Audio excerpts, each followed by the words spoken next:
All right, good morning, and thank you all for coming. I'm pleased to be joined by Minister of Justice and Attorney General Mickey Amery. Last night, I shared a televised message laying out Alberta's fiscal situation and announcing a referendum that will be held later this year. It was a lot to take in, and we know that Albertans have questions about the specifics. We're here this morning to share more details and to answer those questions. But first, I'd like to say a few words on the situation our province is facing. Next week, our government will introduce the 2026 provincial budget. And as I outlined last night, we've had to grapple with a deficit resulting from low oil prices and runaway population growth. Our medium and long-term solutions will see us double energy production to increase our resource revenues and continue to invest future surpluses in the Alberta Heritage Savings Trust Fund. The Heritage Fund is the true long-term strategy for addressing resource revenue volatility, and we have doubled it in size since 2021. To now over $30 billion. If we stay the course and continue to leave the investment income in the fund, we can reach our goal of $250 billion by 2050, which would allow us to weather oil price drops while still growing it for future generations. But we also have to address our budget situation right now. Alberta has dealt with low energy prices before, and we've absorbed periods of high population growth, but we've never dealt with them both at the same time, at least never quite as acutely as we have over the last few years. The key difference this time is around that federal immigration policies have foundationally changed. Ottawa used to prioritize economic migrants and newcomers with in-demand skills. This approach benefited our entire country, and especially Alberta, where it was one of the single biggest drivers of our success. More recently, however, federal selection criteria widened to include asylum seekers, international students, and low-skilled temporary foreign workers. In other words, recent federal policies have placed less emphasis on individuals who could immediately contribute to our economy. At the same time, Ottawa increased the volume of newcomers to an unprecedented level, and many of those newcomers have ended up in Alberta. That's not a surprise. Our province has attracted new arrivals for generations now. We've got a strong economy, lower living costs, and a high quality of life out here that is pretty irresistible as a package. What's different now is the scale and speed of the growth and the impact that it's had on our public services. The growth we've experienced is far beyond what our healthcare and education systems and our other social programs can sustain. Every new arrival, particularly if they bring their family, draws on Alberta's public services. Not every newcomer is a net contributor to the provincial revenues that fund those services, and that's the crux of the challenge facing us. To address this challenge, our government won't be resorting to deep and disruptive cuts to core social services. We'll continue to invest in healthcare, education, and the infrastructure and social programs needed to support a strong and diversified economy and to maintain our world-class standard of living. These investments will give our public services a chance to catch up with our population growth. Crucially, we'll also act to address the underlying issue, which is out-of-control temporary residents. At the end of the day, Alberta and our taxpayers shouldn't be expected to foot the bill for federal experiments in open borders. This is a tough topic for many of us. Welcoming newcomers has been and will continue to be a part of our story from the very beginning and into the future. And Albertans are some of the friendliest and most hospitable people you will find anywhere. I spent a lot of the last year talking to and listening to people during the Alberta Next panel, and I've never been more convinced than I am right now. But another thing that the panel encountered in every part of the province was frustration. Albertans are frustrated that their kids' educations are being affected. They are frustrated that their teenagers can't find a part-time job. They're frustrated that it's harder and harder to find an affordable place to live or a family doctor in their part of town. They're frustrated that they've never had a say in any of this, that they've never been given a chance to vote for these policies, which have nevertheless had a huge impact on the communities where they live and the public services that they use. Throughout the Alberta Next sessions, in every community, the issues that came up most often concerned immigration, as well as Alberta's fiscal and constitutional role within a united Canada. And the time has come to act on these issues. As I mentioned last night, the changes we're proposing represent a serious departure from the way we do things now. And our government believes we need a democratic mandate to carry them out. That's why we'll be holding a referendum on October 19th, 2026, asking Albertans to weigh in on our immigration system and on reforming the Constitution to strengthen Alberta's position within a united Canada. We will be asking Albertans if they support reducing immigration to sustainable levels, prioritizing economic migrants and Albertans' access to jobs, setting fair rules around who can access provincially funded services, and strengthening the integrity of our provincial elections. This is about fairness for Albertans and safeguarding the long-term sustainability of our public services. The referendum will also ask Albertans if they support working with other provinces to rebalance the Constitution, to strengthen provincial control over courts, to abolish the unelected federal Senate, to give the ability to opt out of federal programs without funding penalties, and get stronger protection for provincial laws. We know these are big questions, and their answers will have a major bearing on Alberta's future. That's why we're announcing the referendum today, when it's being held 8 months from now. We want to ensure that there's enough time to give these issues a fair hearing. We want to give Albertans a chance to consider their answers carefully before casting their ballots. The challenges we're facing have presented us with some tough choices, but as our government prepares to deliver the 2026 budget, it's clear that doing nothing is one of the options not available to us. And while Alberta's future is full of promise, Albertans are counting on us today to protect and strengthen the public services that they rely on. And that's exactly what we intend to do. I look forward to the debate on these critical issues, both in the legislature and in the public square, over the next 8 months. And thank you. I'd now like to invite Minister Mickey Amery to share a few more details.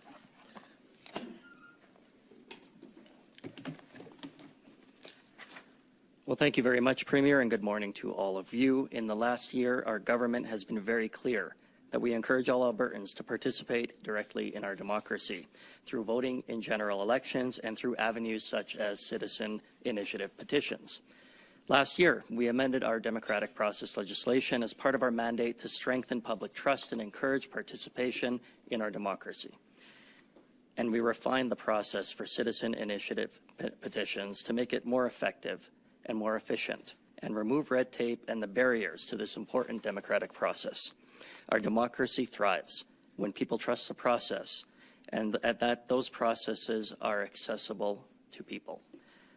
I'm also proud to be part of this government that has been listening actively to Albertans, as we saw through the Alberta Next town halls this past summer. As the Premier mentioned, this coming fall, Albertans will have a direct say in the future of our province and our economy.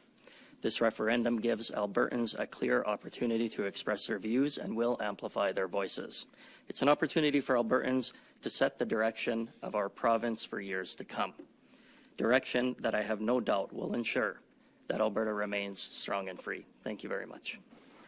Thank you. We'll now enter the media Q&A. We'll start off with questions in the room before making our way to the phones. Quite a few people today, so make sure to keep those questions short and sweet. We'll be taking one question, one follow-up, and make sure to state your name and outlet before asking your question. We'll go to our first at the mic. Hi, Premier. Matt Skase, Globe and Mail.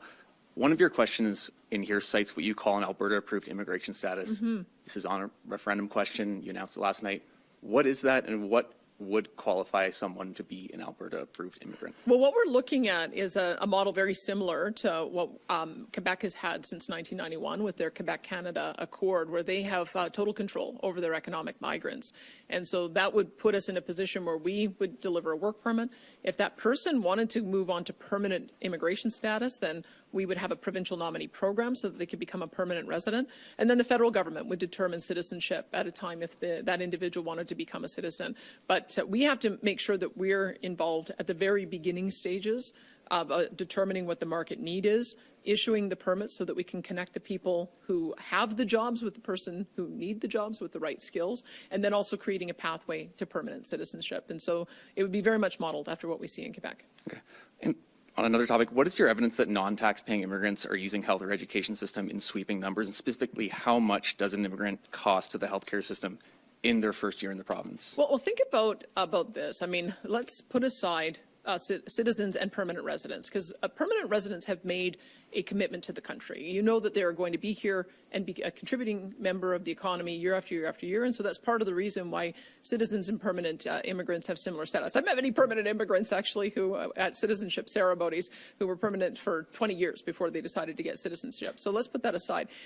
Everyone else is temporary. So if you're a temporary foreign worker or a temporary international student, or you're an asylum seeker who is waiting to see whether or not your asylum claim is affirmed, those are all temporary citizens. And so my question is, if you're only coming here on a one-year work permit, why are you bringing your family and expecting taxpayers to pay for that? It's $12,000 for every child who goes into a child care system. It's $12,000 for every child who goes into the K-12 education system. We've already addressed this at the university level because international students have to pay the cost of their university education. But on average, we've got individuals who would cost the healthcare system about $6,000. And so those are just give you some idea of why it is we have to have a different approach. And we're frankly an outlier in this. Ontario, for instance, does not offer healthcare coverage to the families of temporary foreign workers, and the Canada Health Act has no requirement for temporary residents, so that would be one thing I would say. But we're also an outlier. Canada's an outlier compared to the world. If you look at Japan, Australia, the UK, Switzerland, Spain, UAE, all of these countries have different requirements for temporary residents to either pay a fee or provide get private insurance for healthcare. And just to give you an idea, we looked at the numbers of of children of temporary residents who are currently in our K-12 education system, and it cost about $500 million last year and $500 million this year. So these are significant numbers, and that's just one program. So bottom line expense, what's your number for health and education?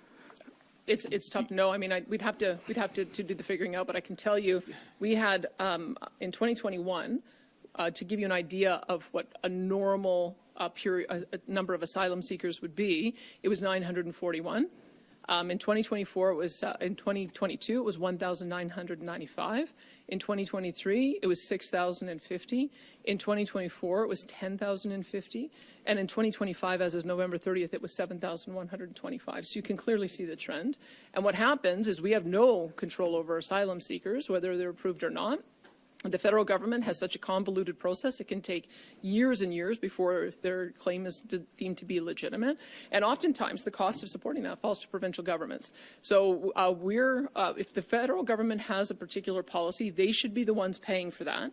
If people who are coming here for temporary reasons, then they should make sure that they have proper insurance, just as other provinces do, and just as required internationally. And that, and then we should support those who are permanent residents and Alberta and Canadian citizens, because they're going to be the permanent taxpayers. So I think that we just have to align our policies with the standards that we're seeing internationally. Shouldn't you have a number? We're going to have to go to the next question. We got got core 6 people issues here behind on the you. deficit. Well, look, I can tell you one thing. Again, we don't have an individual. No, we don't track residents and how much they use. All I can give you is averages about what things cost. We were able to see for education, just because we went through for the first time a comprehensive review of what is happening in our classrooms. So that's why I was able to give you that number. But I can tell you, when we look at our budget, we have about 225,000 residents who drive about $14 to $16 billion worth of spending. We have a certain number of residents who are very high users of our multitude of social programs. Now, I don't know what the breakdown is between those who are permanent citizens, Canadians, or permanent residents, Canadian citizens, or temporary workers, but we've got to find that out. Part of the reason we're bringing through our new driver's license attached to a healthcare number is we discovered we had 500,000 more people with healthcare numbers than we have on paper, the number of residents in Alberta. These are problems, and this is driving costs. And so we're taking measures to make sure that those who are Canadian citizens who came through the permanent immigration process and got their permanent residency are covered first when it comes to the opportunities available in the social programs. And those who are temporary, we're treating them as temporary. That this is what we're proposing. I mean, Albertans may decide that they disagree, but this is what we heard in our Alberta Next panel. It's part of the reason we're putting it to the people, because it is a substantial change in policies. And if we can get some more detailed figures, we will try to. But I can only give you sort of the average cost of what a typical person ends up costing our different social programs when they come to Alberta. Will you commit to more data? Thanks, Matt. Let's get to our next question. Well, if we can get it, for sure we will. Hi, Premier Mark Valani with CTV Calgary. Some political analysts have called your proposed fee on non-permanent residents a, quote, head tax, and they argue that linking Alberta's budget pressures to immigration risks demonizing newcomers or discriminating against them. How do you respond to those concerns that this framing unfairly targets immigrants rather than addressing broader economic factors? Well, I think people should look at the reality of what's happening in other jurisdictions. Ontario does not offer health care coverage for families of temporary foreign workers. Canada Health Act has no requirement for temporary residents. There was just a ruling on that, an affirmation on that last week. In Alberta, disability programs like persons with developmental disabilities, FCHD and H are already only accessible to permanent residents and citizens. So that is one part of our system that we have only made available to permanent residents and citizens. So this would be an expansion to two of our most costly social services, which are our healthcare, education, and seniors programming. But again, I think we just need to look internationally at what is happening. In the UK, they're having a debate about whether to extend the period before you can receive social services from 5 years to 10 years. That's the debate that's happening in Europe. We have had, in Canada, our population in the last 3 years has grown faster than literally anywhere in the world. I think the only place Alberta has not grown faster than is Sudan. And what was driving that in Sudan was a civil war. So to give you some idea just how extraordinary the changes have been in the last 3 years, to see the population of Canada go up by 6 million people. And we didn't have a public debate about that. No one asked us as provincial leaders. No one asked the public whether we wanted to throw out an immigration policy that had served us well for 40 years with an experiment on bringing in a massive number of temporary workers and students. No one asked anybody whether or not they approved that. So we're asking them now. Do we want to continue this, or do we want to try to go back to the normal immigration policy that we had that served us so well for 40 years, where we give the priority to economic migrants, and those that want to stay, we find a pathway to permanent citizenship, or permanent residency, and then ultimately citizenship? Just another question that perhaps this is for you and Minister Amory as well. The Alberta Coalition of Defence Council says that your comments about wanting more say over judges raises concerns about judicial independence. How do you respond to those who argue that any political influence over judges could undermine the rule of law and the court's ability to hold governments accountable? Well, I don't know why anyone thinks that 3 federal appointees and 1 provincial appointee, as the current system is somehow not skewing it. I think that when they looked at the level of contributions, most judges don't make contributions to political parties, and it's a good thing. I'm glad actually that is the case. But when you look at the judges who have, 80% of them gave money to the Liberal Party. How is that not skewed? How is that not ideological? And that's what we want to avoid. And so our first letter was, let's see if we can get a more balanced approach of having 2 appointees from our side and 2 from there, just so that we can do that additional lens to make sure that we have neutrality. But in the end, the administration of justice falls to us. And we're not, a tiny 500,000 population province anymore. When you become a large population province, as complex as we are, with the kind of economy that we do, with, of course, the kind of difference in culture and values in Alberta than we're seeing in the rest of the country, it makes sense that your judiciary would draw from a pool of people who understand Alberta and who are aligned with Alberta. So it does make sense that we would appoint at the higher court levels. Did you want to comment on that? Yeah, just very quickly. Yeah, I mean, let's talk a little bit about that as well. I mean, we asked for a collaborative approach. That was quickly shot down. I think as provinces, especially in my role and in the role of Executive Council as well, we have a really good line of sight, and we have a really good process in place currently for selecting provincial court judges, the Alberta Court of Justice. And what we've asked is that we have a more prominent role in doing that at the federal level as well.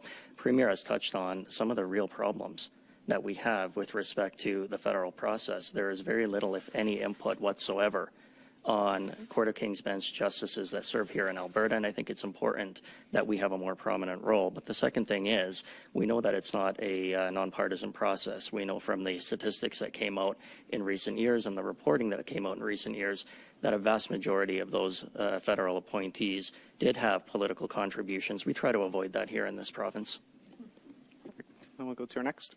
Hi, Premier. Karina Zapata, CBC News. You've touched on this. Just to follow up, as you crunch the numbers on this policy, how many new Albertans did you determine these policy changes will impact, and how much do you think this will save the government per year? Well, I can tell you a couple of things. Like, at least the new administration at the federal level has come to the same conclusion that we have. And I'll just quote from the budget, the federal budget, acknowledging that our immigration was built to standardize and evaluate newcomers, so the admission was based on a person's merits. And over time, the system has evolved in its complexity and its efficiency has waned. In recent years, the system became even harder to manage and less functional as the pace of new arrivals began to exceed Canada's capacity to absorb and support newcomers in the way we are used to doing. So even the federal government realized that the policies of Justin Trudeau were absolutely unsustainable, and it's going to take a few years for that to work through the system as the number of temporary workers and international students, as their work permits end up getting retired and they end up leaving the country. But the point is we want to make sure that this doesn't happen again. This policy happened without any consultation with anyone, and it happened without anybody understanding what was going on. And so that's part of the reason, is that it's good that they've now understood that we have a problem. But I just look at the asylum numbers that are 10 times what they were from 10 years ago this year, even though, or in 2025. And that whole year was under a new administration. So has there really been a change? I guess that's the question that we have to ask. We've written letters to make sure that we're getting a narrower category of job availability for our job description and ability to work in areas depending on our unemployment rates. And so it's going to be on a go forward, I would hope, quite a restriction. If you consider that we had 600,000 people come into our province in the last 4 years, if you go back to what a sustainable immigration level is, it's about 0.6% of your population. So just to get the numbers there, if we went back to a normal level of newcomer arrivals, it'd be about 50,000 people a year, because we're now 5 million people.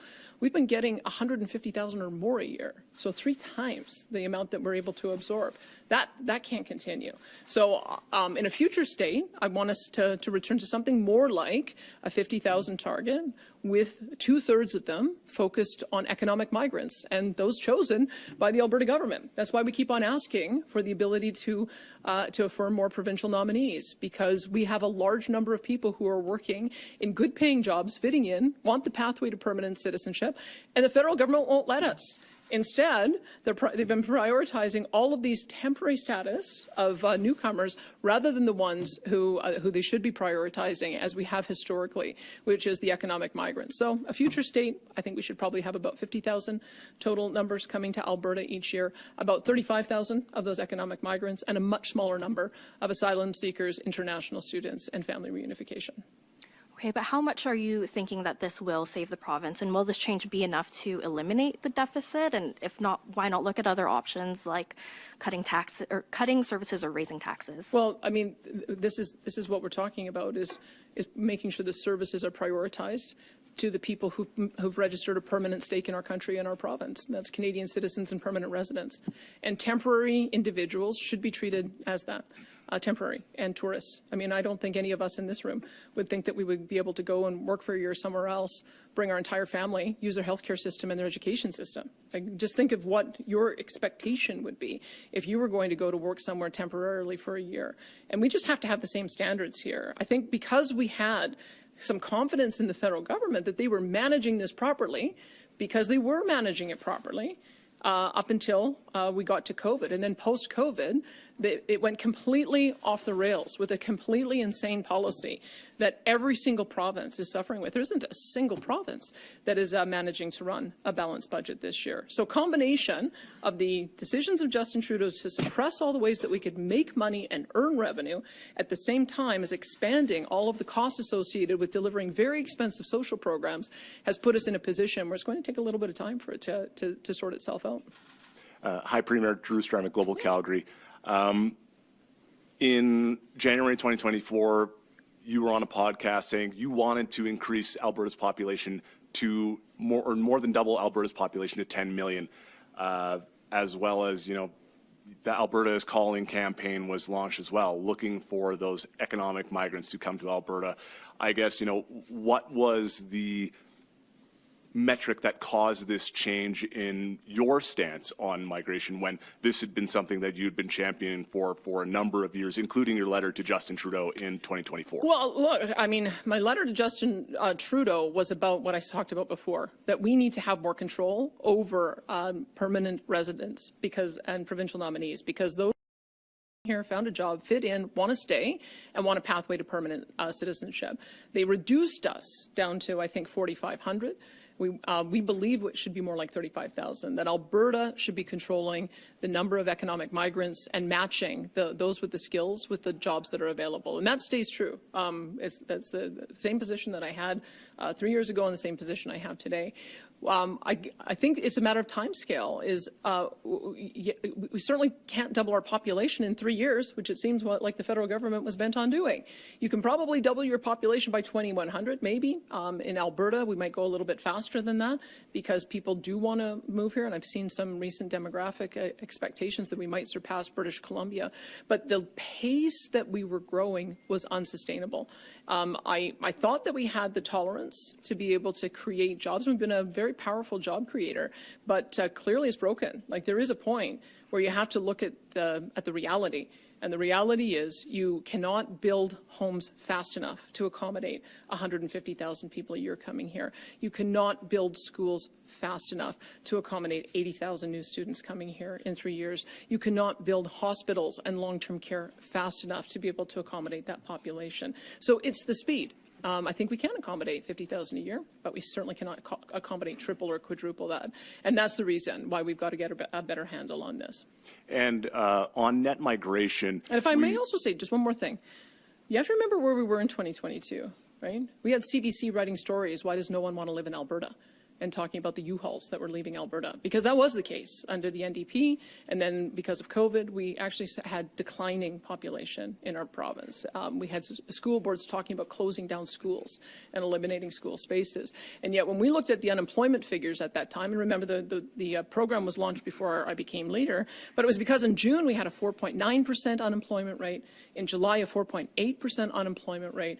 We had many big projects that were going to get that were getting to final investment decision, whether it was WestJet and all the supply chain associated with that, the new de Havilland aerospace field, the net zero plastics from Dow Chemical, one of the biggest projects that we've ever had in our history. We needed to have skilled workers. If you look at our program, we coupled it with an incentive to rebate skilled workers $5,000 if they move to Alberta. We thought we were doing a very targeted ask to get skilled workers here.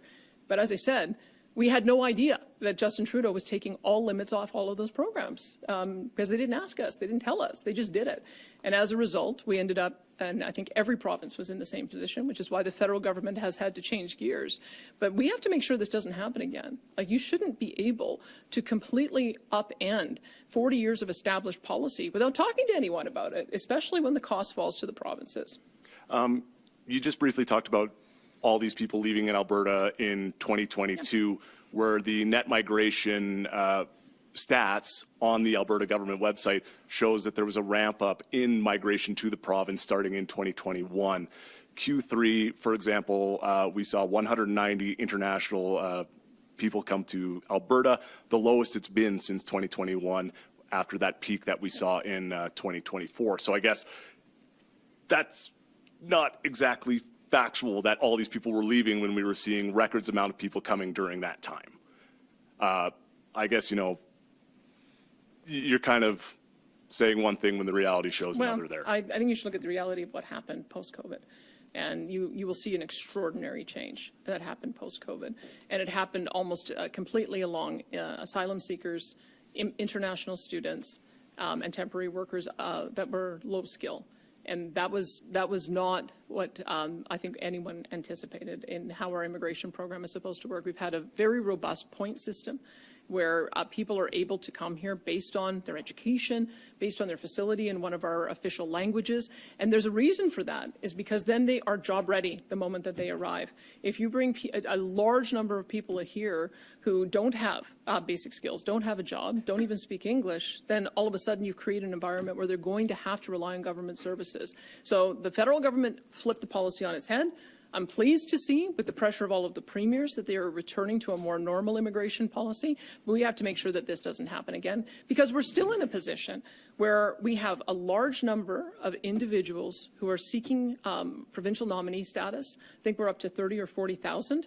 And we only have the ability to offer provincial nominee status to 6,400. And we need to have the ability to offer permanent resident status to more people, just like they do in Quebec. Thank you. We just have time for a couple more. An economic standpoint, as Mark brought up the proposed potential head tax for accessing services for some Albertans who aren't permanent residents and things like that. I guess if the federal government sees these policies potentially getting enacted and decide to withhold federal transfers, what then? Is that what you would characterize Ontario's charging of a healthcare premium to non-permanent? Yes. You'd call that a head tax? That's what it's been referred to by others. Well, I see that it's not aside with the Canada Health Act, and the federal government hasn't punished them.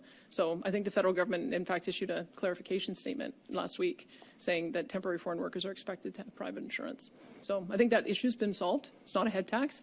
It's if you're coming here temporarily, you're a tourist. So you got to get your own insurance. That's actually fairly standard around the world. Thank you. We have time for a couple more. We'll take our last of the mic, then go to the phones. Premier Bill Graveland from Canadian Press. When October 20th rolls around and the results from the referendums are known, will they be binding? My personal view is that you don't ask questions of the people unless you want to act on the results that you get. I can turn it over to Mickey, who will probably give you a very legalistic answer on that about whether or not technically in the law it's binding. But from my perspective, I'm not asking these questions with the intention of ignoring what Albertans tell us. I trust Albertans, and because this is a significant change and they're grappling with something new, and it was something that was raised again and again and again at our Alberta Next panel discussion. But again, that was only a portion of Albertans who participated in that. These changes, I think, are important enough that we need to get the people to weigh in on it. Did you want to comment on that? Yeah. Thank you. Thank you, Premier. And give you a little bit of a nerdy legalese answer. The Referendum Act has sort of a number of different options. For a constitutional referendum, as you know, if the majority of ballots vote in one particular way, then the government needs to take steps to implement the results of that type of referendum. Of course, for a non-constitutional referendum, it would be up to the Lieutenant Governor and Council to make that decision as to whether or not the decision is binding. But the reality still remains the same as what the Premier said. I don't think that we're doing this out of boredom. I think we're doing it because we're looking for a mandate from Albertans and that we'd like to implement the mandate as Albertans direct. This is about democracy. It's not about politicians debating in a room. It's not about the media pushing their agenda. The good people of Alberta side, and I am confident that this Premier and this government will move forward based on those decisions. Thank you. A follow-up, Premier. 2 years ago, I think immigration was at its peak, and this didn't happen. So why now when the numbers seem to be on the surface more manageable? Well, I think because it takes a number of years, and I've talked to the Prime Minister about this, he suspects it'll take about 3 years for us to work through the excessive policies that we saw in most recent years. And so that would be one issue. And we've also seen issues emerge in the media of exactly these kinds of issues where people are wanting to access programs even though they don't have a permanent status. And so we have to ask the question of the people of whether or not they think that's reasonable or whether they want to align our policy with what we see internationally, that if you're here temporarily, you have to be able to cover yours and your family's expenses. And if you move on to permanent status, then that's a different thing. It's you get treated the same way as a citizen once you've made a commitment to be a permanent long-term taxpayer in a jurisdiction. So that's what I would say is that we heard through the Alberta Next panel discussion that this is a priority for Albertans, and we want to see if they want to affirm these policy changes. Thank you. Thanks. Thank you. And we have time for a couple more. We'll head to the phones. Operator, can you put through our first caller, please? We have a question from Robert Tuttle from Bloomberg News. Your line is open. Yeah, hi. It's my understanding that Alberta has attracted a lot of like tech workers from the U.S. who are on H-1B visas after they changed the policy. Those people I think have come here on temporary work visas. Won't this inhibit your ability to continue to attract or build a tech sector if those people have to come in, and I guess the companies will have to cover their health insurance? Well, I guess what I would say is that those are workers who will often seek permanent status. So the pathway ought to be come in as a temporary worker, and if it is a good fit and you're going to stay for a longer period of time, be able to get your permanent resident status, at which point then you would qualify for the same access to programs as somebody who's a citizen. But the temporary status, especially if you're talking about those high-income tech workers, I mean, perhaps their companies should pay their insurance. If they have a high income, perhaps they should pay a premium. But what we're concerned about is the number of low-skill temporary foreign workers, international students, and asylum seekers who may not be here on a permanent basis and able to be long-term permanent taxpayers.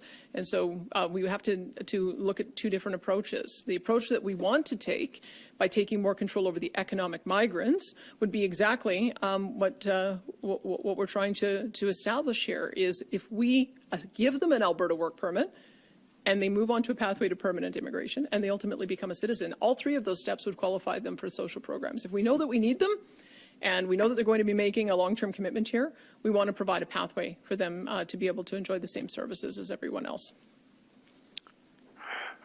A follow-up on a separate issue. You have an April deadline to come to some agreement with the feds on the rollout of the carbon capture pathways project, as well as to shore up the carbon trading system. And do you expect to hit that deadline, or might that slip? And what does that mean for approving the pipeline?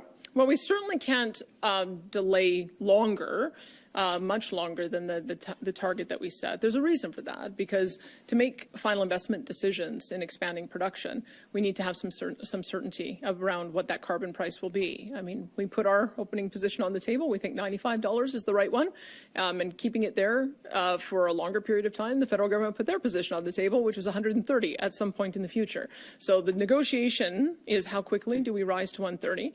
And how stringent do we make the benchmark that our companies have to achieve? I think we're all in alignment that we want to be the lowest emissions barrel for heavy oil, but it takes some work going through each of the sectors, and we don't want to put anything in place that is going to dampen investment, especially since we're now seeing a resurgence in investment in power generation fueled by natural gas and the data centers that is going to be able to fuel as well. So I think the initial steps that were taken to end the threat of an emissions cap and give a carve-out on the net zero power regs have already demonstrated their value in restoring investor confidence.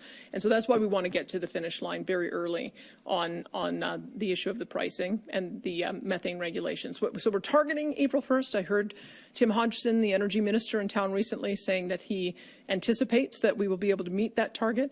I can tell you that when we got to the MOU, things were going fast and furious, back and forth, multiple times a day. And so I think everybody is committed to trying to get to an arrangement that's going to accommodate the interests of both of our governments, but also be good for the private sector.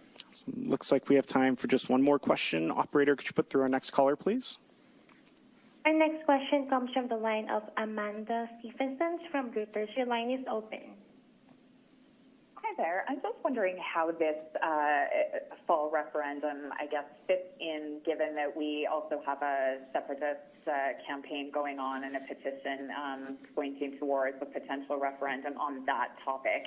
Is what you're doing here in part an attempt to potentially ward off or preempt a referendum on sovereignty?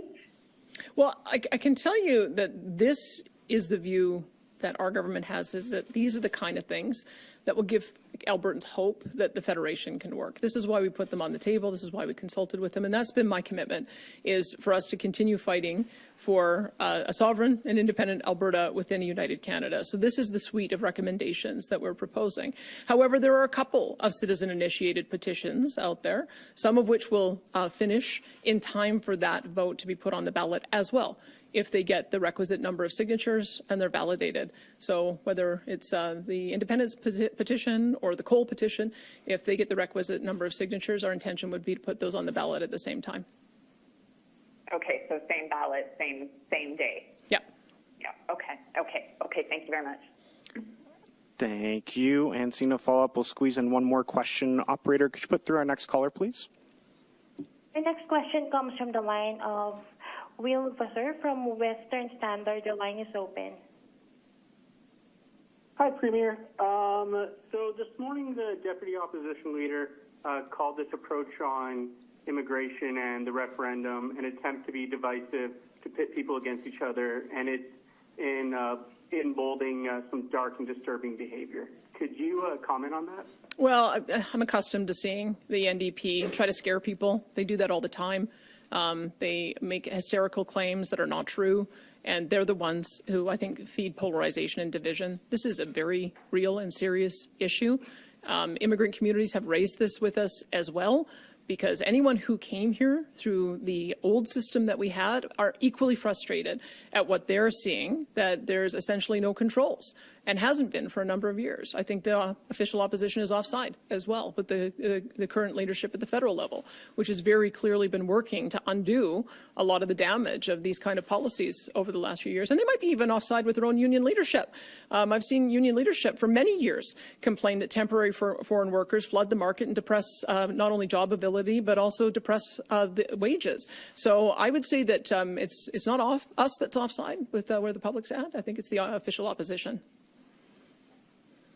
And then my follow-up, or my second question on that is, today Rachel Notley and Thomas McCaskill have thrown out accusations of Nazi tactics when referring to this immigration approach. Could you comment on that as well, please? That's gross. It's just disgusting. Any mention to, if you're going to call somebody a Nazi, you better be referring to the Holocaust and the devastation that caused to the Jewish people. That is disgusting language, and it should never be used. If they want to have a serious conversation about immigration levels, let's have it. That's what a referendum is all about.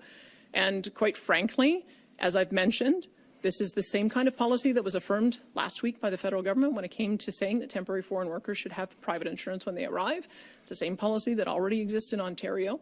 And we are asking Albertans if they want to have a system that puts Albertans, citizens as well as permanent residents first when it comes to taxpayer-funded programs, and then have reasonable premiums and the ability of those who are temporary to access the programs with their own resources. But that kind of language has no place in this debate. Thank you. And that's all the time we have for questions today. Thanks, everyone, for joining us.